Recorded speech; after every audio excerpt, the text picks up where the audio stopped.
Hello, good morning. So retail sales in the UK fell 0.5% in July. The government added 1.8 billion to the deficit when a surplus was expected. And US services PMI was strong, where Q3 growth is tracking double the pace of Q2. It's Monday the 24th. I'm FxPlew and this is the market brief.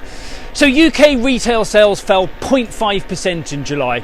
This was widely expected after the surge in June from the World Cup, and the heatwave demand for fans and air conditioning was not expected to continue month on month. Consumer sentiment is holding up though, and the VAT cut on electricity, that should provide another welcome boost when that kicks in from October.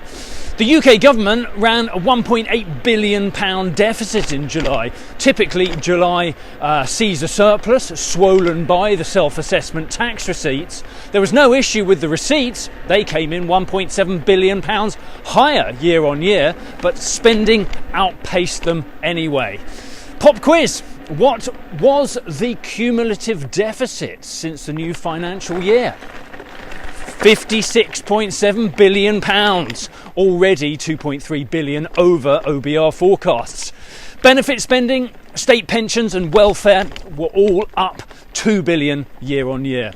Healey has a big challenge ahead, and the key question remains, how will he balance the books in his first budget? Over in the US, the 50% tariffs on Canadian goods took effect this weekend.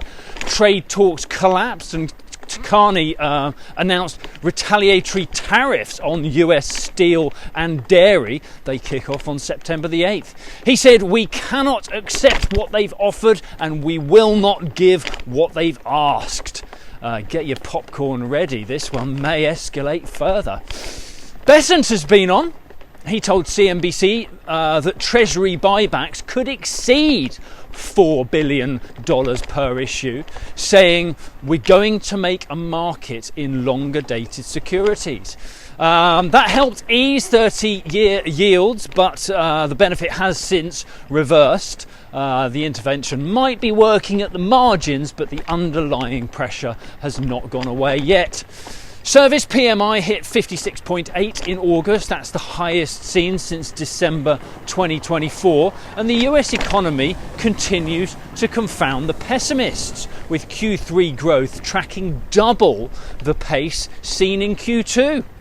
In the market, sterling had the fourth consecutive weekly gain against the dollar. That was driven mostly by dollar weakness rather than any UK-specific strength.